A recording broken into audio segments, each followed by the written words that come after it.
Hey, welcome to the Knowledge Drop by Focus of the Flow Mo Crew, bboydojo.com and Cypher Studio, Helsinki, Finland. Let's go, y'all. Today I have a great guest for the podcast, Carl Paoli, a superstar performance life coach, all the way from the US of A, author of the book Freestyle, host for the podcast Freestyle Way. He's worked with a lot of breakers during the recent years, so can't wait to dig into his brain and see what he thinks that the modern day b-boys and b-girls should do in order to be prepared for the Olympics and everything that's about to happen after that. So without further ado, let's get Carl on the stream, y'all. Boom, here Hello. we go. What's up? Good morning. How's it going your ways? It's going great. It's exciting to be here and grateful to be included. My pleasure fully. Thank you for sharing some of your time. And I know your schedule is busy, so really appreciate you being on the show. Big up. Of course. Of course. I always say we're only as busy as we want to be. So here we are. Exactly, yeah. And being busy is for amateurs. Like professionals can handle their stuff and prioritize the important stuff. So that's what's hmm up. Yeah, that's actually one of the first lessons I learned in breaking, and this is something that kept on coming up, which was people are on b-boy time, which is they would always be late. But I think that's actually been changing. This was over a decade ago. People are pretty punctual now and ready to go. It's changing, but slowly. The hip hop time seems to drag on in there for years and years. So maybe in the future it's going to happen. Yeah, Breakers might be on time eventually. We'll see. I've Actually, I had had a a good dream about experience. this podcast. I had a dream about this podcast last night, and everything went south. Like the platform kept pushing advertisement, like ads all over the place, and eventually one of my crewmates, B-girl Taya, walked up to the studio and actually called you out, and you went for a couple of rounds with her in the in the studio in the live. So that was kind of cool. That's amazing. Just letting you know. Yeah. Well, it's funny that you say that because I was actually thinking about this podcast and I was like, "Oh, I wonder what we're going to talk about, what's going to come up." And I was just thinking about my own practice. I don't necessarily break. I used to practice a little bit. I took lessons. Wicket was one of my teachers, B-boy Wicket, um, um, and I just remember thinking, I hope nobody ever calls me out because that's my biggest fear. I do not want to even try to expose my skills as a breaker. I'd rather just stay in my lane and say, okay, I'm the physical training performance coach on this side, lifestyle coach on that side, and then hesitant to go in the circle. Yeah, it's all good though. If we could kind of train you, then your footwork must be on point. It wasn't too sharp in my dream, I can tell you. So gotta see it in real life one day. One day. All right, for the people who's tuning in, whether it's live or for the podcast on Spotify or YouTube, then please give us more intro for the people who maybe doesn't know your background yet. Yeah, I grew up doing gymnastics. Born in the U.S., grew up in Spain. Swedish parents, so we're Scandinavian descent. Okay. And and after competing in gymnastics for almost 20 years, I fell short of the dream, which is to make it to the Olympics. And at the time I was studying in university, so environmental science, specialized in genetic engineering, eventually went into marine biology, which is a long way of saying that I went through this whole um, process of getting a degree, and then I found myself in the US, in San Francisco specifically, coaching gymnastics to young kids. And there I fell in love with gymnastics again in a different way, and in a way that was related to my passion in snowboarding and wakeboarding, so action sports. And then that eventually led to the world of fitness, and then one day I came across this thing called CrossFit. And in CrossFit, it was this just ripe environment that was ready to learn. And there I was having this information of gymnastics that they wanted. And I presented it to them in a way where I wasn't trying to teach them artistic gymnastics, but rather allowing their style of performance through body weight training to be the foundation, and then for me to lead them to ways of moving that could be a little bit more effective and efficient. And this is when this whole idea of creating a program that was based on principles of freestyle, which is allowing your body to do first, noticing what the body is doing, realizing what works and what doesn't work, and then take the things that work, sharpen those, and then use them as a platform to build on whatever it is that you want to create started. And that's how I ended up writing my book. I started producing content within the space.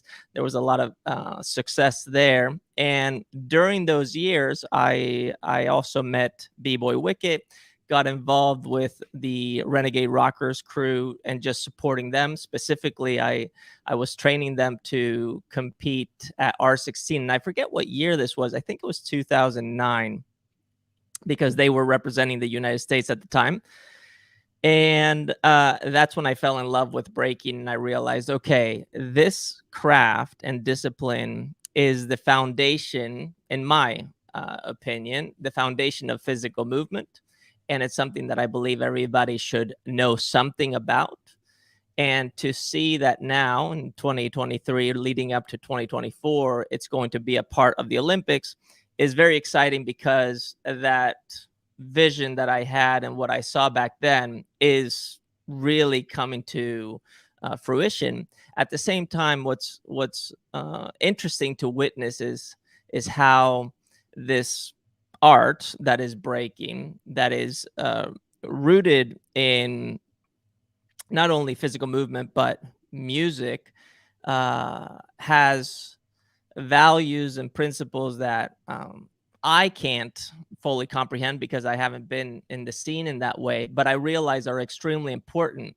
And I'm very curious to see how we can navigate getting people to the highest level of performance physically without losing at least touch with what got the scene to this point. And right now, personally, what I'm doing within the breaking space is I am helping people develop their own business so that they can be successful as breakers and become professional breakers and do this for the rest of their lives, and to do it in a way that feels good and in alignment with them. Oh, that's a lot already. Uh, First of all, the foundation for physical human movement breaking, that's an interesting aspect of seeing it. Often people see breaking and things like that's some superhuman, superhero kind of stuff that people shouldn't be doing, but you see it the other way around. Like this is what everybody should be doing in order to move properly. Did I get that right? You totally got it right. There are two things about breaking that I felt really attracted to. One was the footwork and floor work. So being able to work with the ground, I thought that was extremely powerful. And I mean, if you look at any studies around physical longevity, one of the main skills that is encouraged to keep is being able to get on and off the ground safely. And that's something that in breaking, covering levels is extremely important. The other thing is that the expression of the movement, from my vantage point, looks really clean, sharp, and it looks modern. It feels like it's something that has evolved over long periods of time, even though in the lifetime of breaking, it's a short span. So there's something about the crispness of the movement and the way that it's expressed that has this just cool factor that I can't really put words to, but I feel very attracted to. Interesting. You said you started coaching Renegade Rockers on their way to R16, and after that started working with more breakers eventually. Can you share a little bit more about how did the journey continue from Renegades? Yeah, so after R16, which I need to remember what year that was, I went on tour for myself, and I was working mainly in the CrossFit scene. But everything that I was teaching was influenced by how people in the breaking scene were thinking about movement, creating movement. And when I ended up writing my book in 2014, so 2014, I included names like Kid David and Rockstrite, who lended their voice to help me explain certain things that I just didn't have words for. So that was always in the background, and I just continued to stay in touch with some of the people in breaking, but I took a different path. It was in two, so what it was it 2021. I got a call from Wicket saying, "Hey, we just had our first camp for Team USA. We are building the coaching staff and trying to figure out what the next steps are. Is there any chance you could come in and do some consulting?" So I came in and I was working with Flowmaster, Bonita, and Wicket, and we were just trying to develop something that could be a cohesive group of people that could potentially support those athletes that were choosing to go down the path of the Olympics.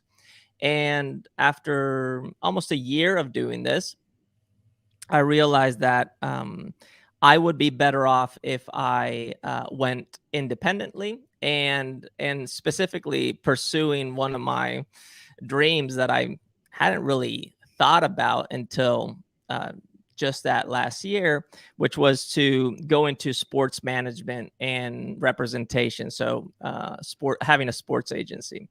So I started working with a few of the athletes, started managing them, and started just supporting them and developing their business, while also having help them set the foundation for what their training practice would look like. So this is not only their practice, but also their physical training, their recovery, managing their calendar, to mental health and emotional health, and then the development of whatever they want their career to look like. That's a holistic approach right there. I don't think I've ever met a person who works as a manager, but also like a holistic life coach at the same time. So that's a unique position to be at, and even Yeah, working with breaking. So impressive, respect. thank you. I appreciate it. I mean, I think it comes from a place where when I was a kid, I wish I had somebody like myself who could help me understand what I was doing and why I was doing it beyond the actual physical expression of it, and to help me realize that you can create a career out of anything. And it's not a matter of making your hobby your career, but keeping it as a hobby and building a system around you that allows you to continue to amplify that.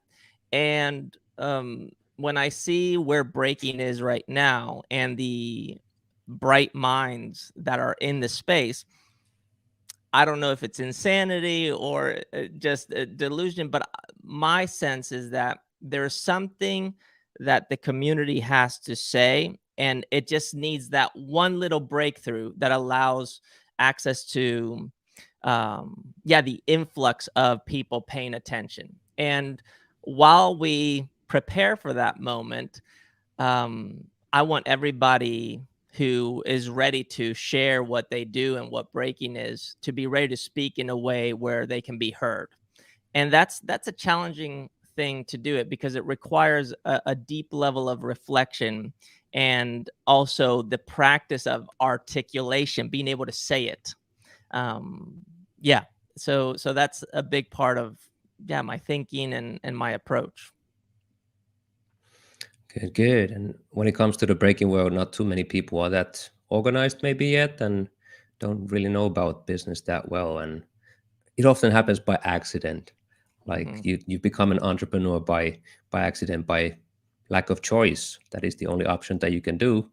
If nothing else serves, you start your own business. And I've been on that path for a long time too, starting a Mhm. dance school and starting a personal company and eventually a couple of other businesses around the dance. So I think Nobody told me how to do it, so having a person to actually guide you through the process can save up a lot of mistakes, that's for sure.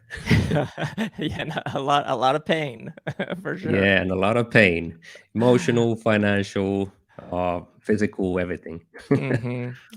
Yeah, it can be very challenging. Yeah. Uh, hmm. Coaching also is a kind of a new aspect to breaking world in a way. How do you approach coaching yourself? Do you have a formula that you follow, or a Yeah, concept that there's you a want to share? formula.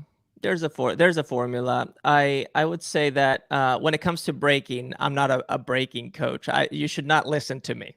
Okay, I don't know what I'm talking about when it comes to breaking, but what I do know is that when it comes to physical expression, being able to understand why the body moves in a certain way is important. And it's important to learn how to train the body to move in the way that you want when you want.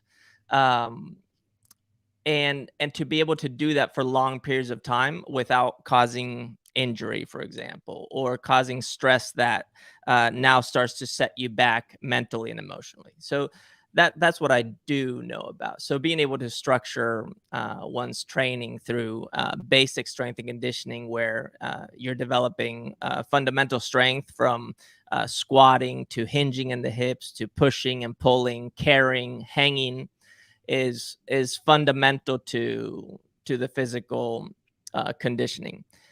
Then the understanding of skill transfer, which is this idea that if you learn how to squat, for example, in a specific way, that squatting mechanics can translate into all other styles of squatting. But it can only translate if you understand the foundation of it. And I think this is one of the big discussions that we hear in breaking all the time. It's people say you're missing the foundation, and that message gets lost in that communication. And this is something that I care deeply about. And developing that is important. Now, how to do that, we can share a million things. The other side is the mental and emotional side, and this is where I discuss this idea of emotional fitness, which is simply applied emotional intelligence. And emotional fitness, I personally define, and we can talk about what this means, is as the ability to move into a state of being that translates into purposeful action. This means to deliberately choose to feel something, embody something, think a certain way so that you can act with purpose, so that you can act by choice.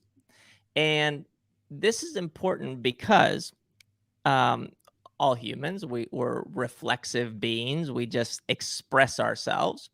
But a lot of times our self expression produces outcomes that we don't desire, that are negative. And the goal is to make that reflexive behavior produce the outcomes, the results that we're seeking. And the way to do that is to first notice how you express yourself. This is the awareness of how you're thinking, moving, and doing. And then being able to practice that expression in a way that starts to condition you, program you to produce the results that you want. This is like learning any skill. And when you've gotten to a point where you have made that deliberate practice, that chosen practice, something that now has uh, become integrated in your body, now you can let go. You can forget about everything and go back to being reflexive, and your body is going to respond that way when it needs to. Why is this important in breaking? Well, it's important for many reasons. But one, if you are somebody who is competing or in battle, you're going to want to not think about the competition and allow yourself to be in the moment. And this is this idea of entering into a flow state. And this is something that you can actually choose to do with practice. And now that breaking is so wrapped up, and this is part of the detriment of what we're seeing in breaking, but it's also, there's a lot of upside to it, is that because it's so competition driven and everybody is just looking to see what the scoreboard is going to say, this ability to freestyle, this ability to express yourself with fluidity and not think about anything but what you're doing, gets lost in the mix of trying to perform in a way that matches the scoreboard, that gets you the win. And although that works to a certain degree, eventually the best of the best don't operate like that.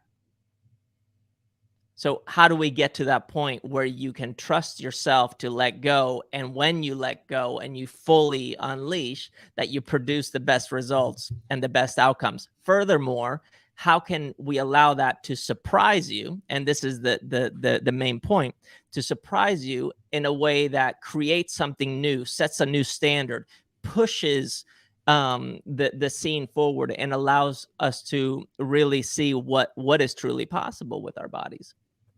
And this is why this idea of emotional fitness is so powerful, because you can choose to move in a certain way. And then finally, it's realizing that one person can't do it alone, that you need a group of people, and this can be your crew, this can be a team, this can just be us hanging out here, this can be ciphering, whatever it may be, that you need a group of people, a community, an environment that's conducive for that growth. But everybody has to be on a similar page. You can have different ideas, you can have different approaches, but everybody has to have a baseline, which is what you would call the culture, that is in somewhat of agreement, so that everybody can elevate. And that's why these conversations right now, I think, are extremely important, because when somebody like myself comes into the scene and starts saying, you know what, you should do this, this, that, you shouldn't be listening, right? But if somebody like me comes into the scene and is genuinely curious, you should be ready to share. And that can only happen by being immersed in this culture, and then learning to articulate that. That's another story. Okay, emotional fitness. We've been doing a lot of research with the B-Boy and Bigger Dojo, our platform, about people's struggles in the scene, and seems like that is one of the biggest challenge, if not the biggest challenge, that people have, is believing in themselves, learning to let go of set patterns and simply freestyle and believe in themselves, especially under pressure in the competitions. And you said you can train yourself to become able to hop on that flow state any given time. Would you like to share a little bit more on that for the people who are doing all these competitions? The schedule for the big competitions right now is crazy. Everybody's tired, they're burnt out, they're not even interested about it anymore, and it's halfway through the year. Collecting all those points. So any tips on how to let go of the stress and simply believe in yourself and hop on that flow wagon? Yeah, it's a great question. I sit here very confidently telling you, you know what, you can get into the float state, and but it's not that easy, especially when you're, like you said, you're caught up in this. It's a rat chase. It's like, let me get to this point. And I think what helps is allowing yourself on a daily basis to completely let go, to have moments where you don't think, you're not trying, you don't have a desired outcome. You're just doing for the sake of doing. And a lot of times the doing for the sake of doing has to be something that comes from a place that is not common for you. So basically, it's if you have an approach to practicing, instead of doing the same thing that you always do, just start different. Listen to different music, be in a different environment, be on a different floor, play with silly things that are just outside of what you usually do. That cracks the door open a little bit to give you access to that which you already know, but without thinking about what you already know. So that would be the one thing. The other thing is that when it comes to, for example, this Olympic platform, come August 9th, 10th of 2024, and you're in Paris at the Olympic Games, and all of a sudden you're competing on this big stage that has these rings on them and cameras and people, to realize that that is just another jam. It's just another event, and it's going to go by like this. Some people's Olympic experience in terms of competition is going to be less than 1 minute long. So really ask yourself, is the Olympics that 1 minute or those 2 days, or is the Olympics what you're doing right now? It's probably what you're doing right now. So if what you're doing right now is the Olympics, the question is, are you even enjoying it? Most people are tired. They're exhausted. They're just showing up at these things. They feel like there is maybe something that's not as fair as it could be. It's confusing. Big stages. It doesn't feel there's a lot of things that come into play. But instead of getting caught in all those things, realize that you chose to be here. You chose to do this. So now remember why you chose to do this so that you know how to finish. And along the way, realize that every time you're going out to do this, this is your Olympic experience. And whatever you want that experience to be, let it be. And the moment you think about that, forget about it. Like literally forget about it. And see what happens. See what happens. You may not win, but you'll finish and you'll have no regrets. You may not win, but you may have influenced everybody in that scene, in that moment, to think slightly different about the experience itself. That's the only way you're going to survive this, but it's also going to give you everything that you are seeking to get out of it. And that's part of practicing entering this flow state when it comes to this like bigger picture.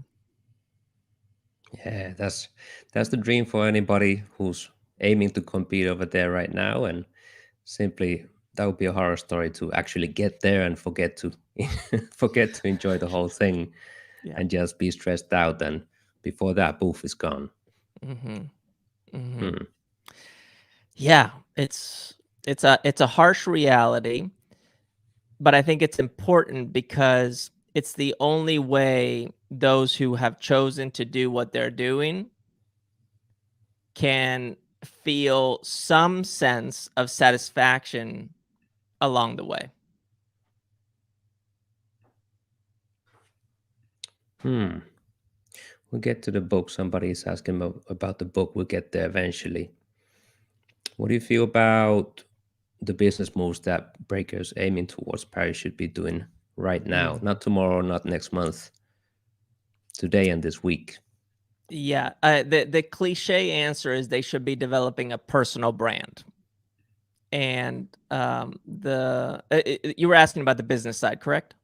Yes, exactly. Okay. Yeah. The cliche answer is that they should be developing a personal brand. And a personal brand is not saying, check out my name, check out my logo type thing, or this is what I, look like. It's identifying what you believe in. It's really defining what your philosophy is. And the only way that you can do this is by reflecting on what you've been through and realizing what you've learned, and then sharing that which you've learned from your vantage point, from your perspective. When you can do that, you are starting to share your philosophy of life, and that is your personal brand. And then around that, you can start to add the aesthetics. And the aesthetics is what do you associate with in terms of imagery? What colors? What types of text? How does this align with what you're doing? How does it transcend breaking itself? And the reason this is important is because when it comes to like basic business development, you want to try to carve out your own lane within a highway. So there's many lanes, but you want to have your own lane. But you also want something that is transferable to all these other lanes. Thus, you need to find that which people resonate with. So If you say something or share something with the world or some experience or observation, and people say, wow, I experienced that too, now you're creating transferability. And now, why is this important? Because this idea of transferability is actually a transaction in value. And a transaction in value is an economy. And an economy is part of a machine that is part of a system of machines that exchange these resources, value, money, to be able to function as a whole. And this is where it starts. It starts with your personal brand. And this is where, once you have developed your personal brand, or which is an iterative process, you just do it over and over again until it becomes very clear for people what you stand for, and they can associate with you and how you express yourself and how you think. Then you want to start creating mechanisms for those transactions. So, for example, if we're here right now and I'm sharing information, I am kind of presenting my personal brand, some of my views, my philosophies, just my perspective. And then as we're sharing information, people are listening, and some people are like, I don't agree with that. They're moving away. Some people are like, it doesn't mean anything to me, so I don't care. But then there's some people that are like, no, that resonates, and they lean in. Those are the people that now I'm creating transactions with. I'm doing business at an informational level. So that's step one. And that happens on social media. That happens on YouTube. That happens streaming. And the fact that we have access to all of these mediums, written, audio, visual, is something that I encourage every single person to lean into, and to do the thing that most fear, which is use your voice. Speak. And the reason is because if you want to make it to the highest level of your ability of performance, you are going to have to communicate with people. You can't just do.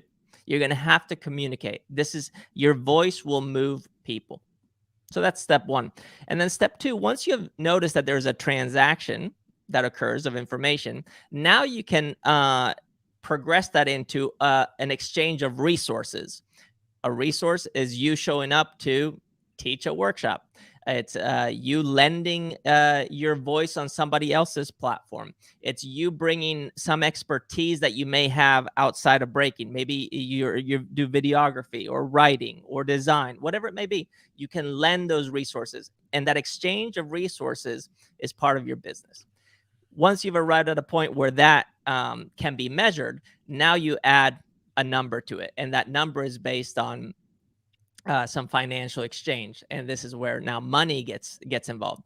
And then once you get there and you have something going, this is where you have to now start thinking about, how do you scale something like this? Because most people out there in the breaking scene who are making some money doing something are, for the most part, just renting their time.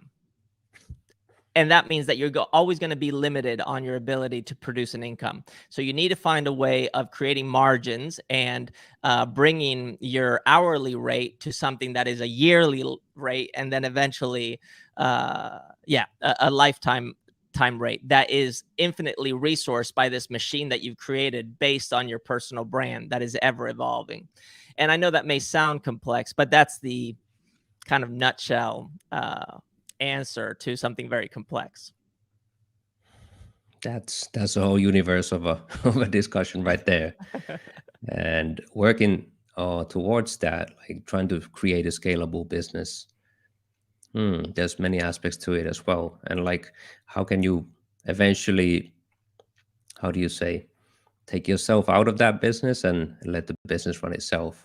Might be the end goal, right? Mm-hmm.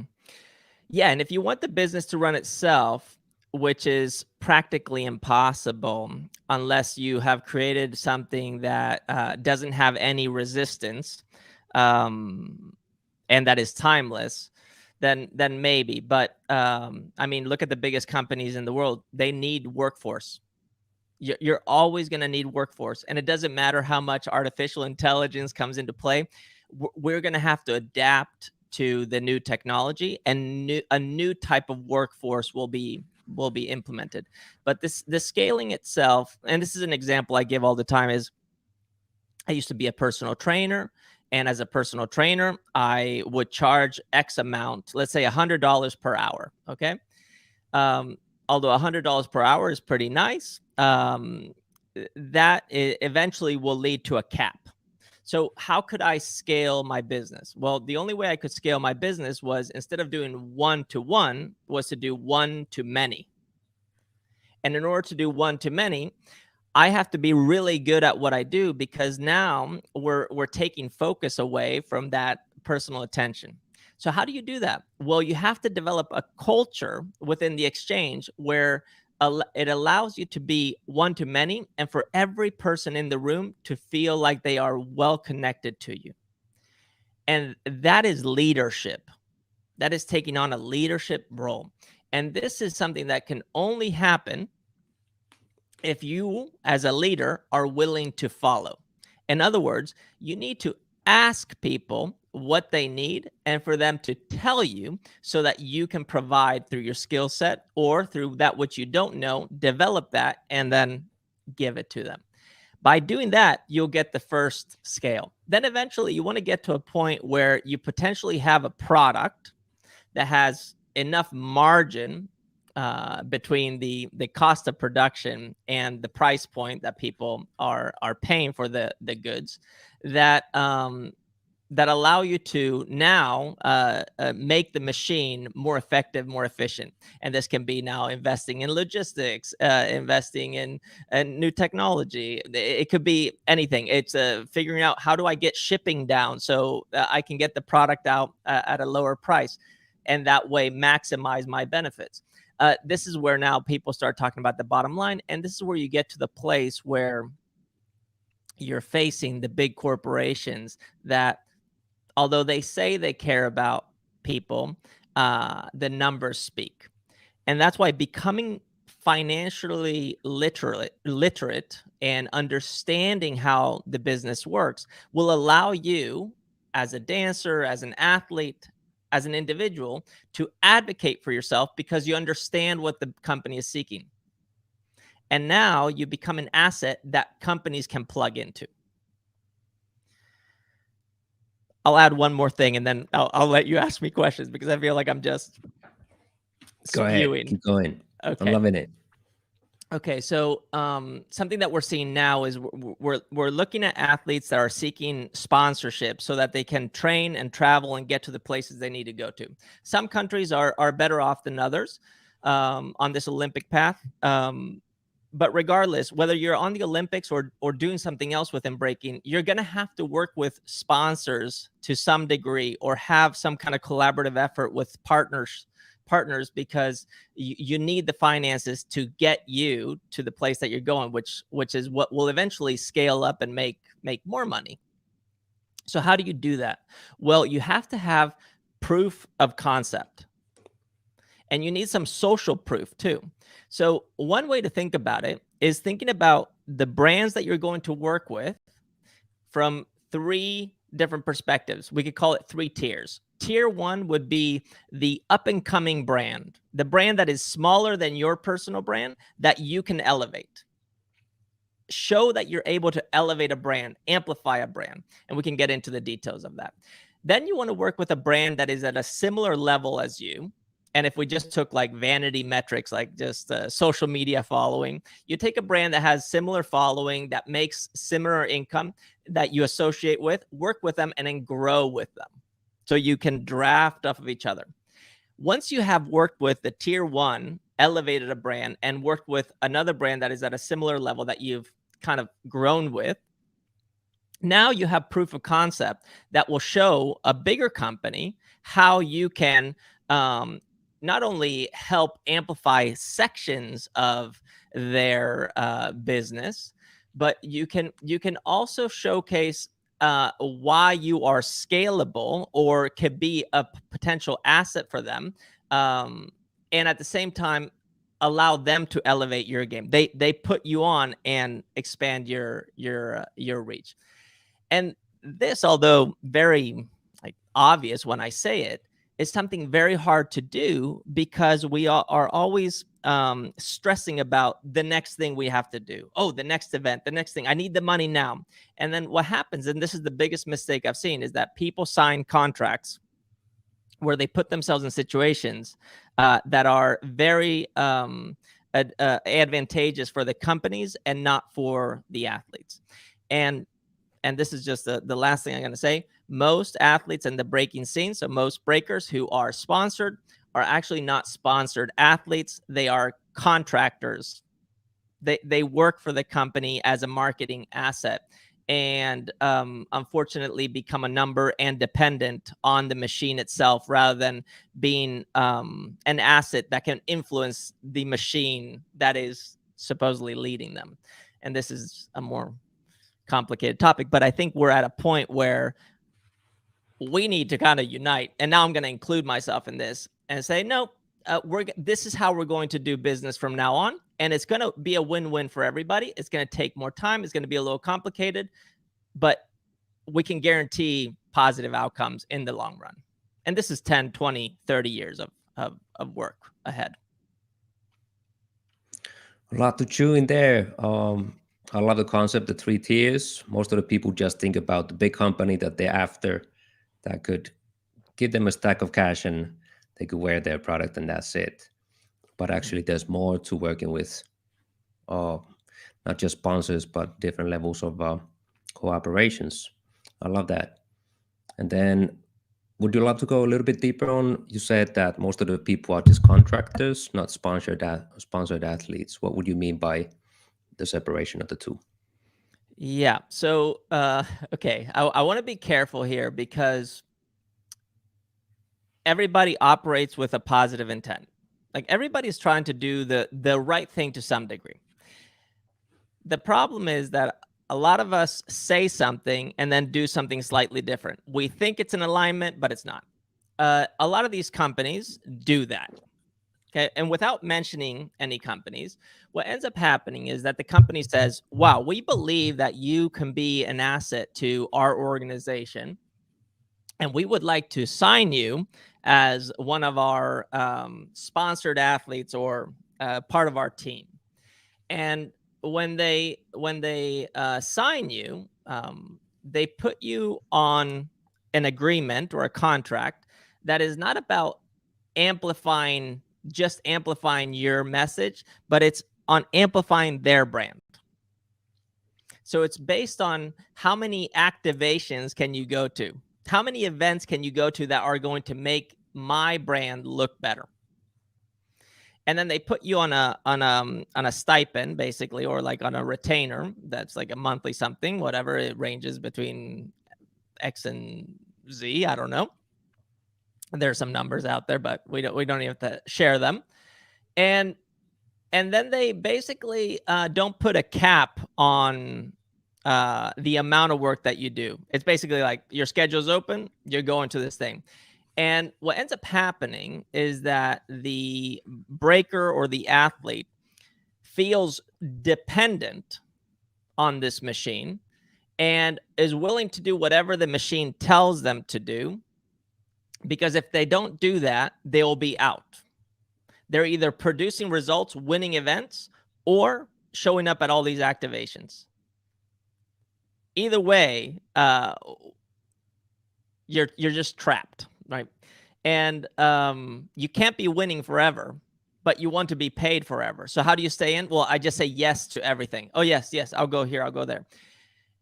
And eventually what you become is just a person who is selling the brand by showing up. And unfortunately, you don't take into consideration the number of performances that you're doing. Your body starts to suffer. You're not practicing or training anymore in a way that allows you to be in the state where you wanted to be when you first got into this and you chose to do this thing. And finally, you're trapped in a contract that has very little room for negotiation or change. And now you become stagnant. So you're basically just a number of a big machine. What we want to try to do is we want to try to develop something that is progressive. something that has some runway to grow into. And I've been on many calls now with all these different companies, and this is the consensus: no medals, no money. No medals, no money. That means that if you don't win, we're not paying you money. So if no medals, no money, what does this mean as a breaker? Do I need to become a competitor and that's the only way for me to make a living? Absolutely not. Absolutely not. You can be something completely different. As long as you're somebody who is of value to something bigger than yourself, now you can work with these bigger companies. And this doesn't mean that you should become an influencer that's there, promoting a brand. No, this means that you become an amplifier of a certain message that can be attached to an initiative, a product, a service, whatever it may be. And identifying that's the key. And in there is a lot of value. There's a lot of upside, and that's just going to take a lot of education and development. But it's totally possible. Does that answer your question, or did I go too far out? I think it does, and actually answers one of the questions from the audience too. That can a person just do breaking and keep practicing without battling, without competing? Some people just love the dance for the sake of it, for the expression, for the creativity, and not necessarily just the competition aspect of the dance. So there's many ways you can approach this dance culture, of course, and all of them are valuable. Mm-hmm. You can be successful in each one of them. So. Mm-hmm. Yeah, I agree with that. I mean, so something that I experienced in gymnastics was that once you retire from competitive gymnastics, you're supposed to be done with gymnastics. But that's Okay. not true. I want to do gymnastics for the rest of my life. In the US, for example, they don't allow a lot of adults to do gymnastics because it's dangerous. And there's a risk of injury, and potentially they could be sued, right? It's like the American culture of like suing. But think about this. Imagine more adult gymnastics. How powerful would that be? And you don't have to compete to do adult gymnastics. Well, same thing happens in breaking. Breaking wasn't supposed to be originally this thing that goes to the Olympics. It just happened to become it. It's a lane within breaking, but you should practice breaking without the intention of showing anybody, just because you love doing it. That's how it should be. And that's what is going to produce longevity. That's what's going to keep you connected to the thing that maybe you won't be able to explain. Maybe you don't know the history. Maybe you don't know the foundation at the level that some people think you should know. But you feel good, and you're practicing a thing that is positive, and you're carrying on something that originated in a small little group of people and now has expanded all around the world. Yeah, eventually, if you think about breaking, it's the best workout that you can have fun while you're doing it. Express yourself, be creative, be playful, and find your use, no matter of your age, no matter if you're 20 or 40 or 60. Mm-hmm. So that's the amazing thing about this dance. Yeah. Yeah. There's a lot to chew in this podcast, 50 minutes in, so yeah. a lot to rewind and consider again. Mm-hmm. So a lot of great information. Thank you. Yeah, thank you. Thank you. And I think I'm just going to add here, the last thing to the practicing without competing is you can practice without competing and still be a professional breaker. Absolutely. 100. Mm-hmm. Yeah. So cool. Somebody was asking about the book, so let's bring it out. Where can they get it, and what's the core message about?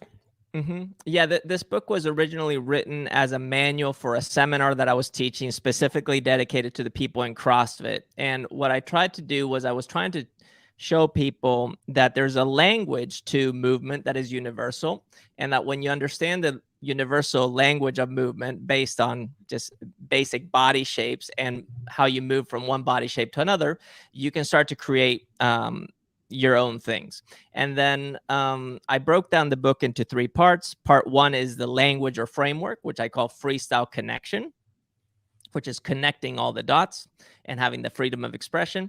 Then you have kind of the meat and potatoes, which is based on pushing, squatting, pulling, and then combinations of those. And specifically, I use 4 movement patterns that were very popular and still are popular in the CrossFit world, which are a handstand push-up, a pistol squat or a single leg squat, a muscle up, which is getting yourself over a ring, a set of rings or a bar, and then a burpee, which is just getting the most basic way of getting on the ground and off the ground, and then creating combinations of those. Anyways, within that, there's a series of exercises that when you practice, you start to realize that they carry a lot of transferability into anything that you're doing.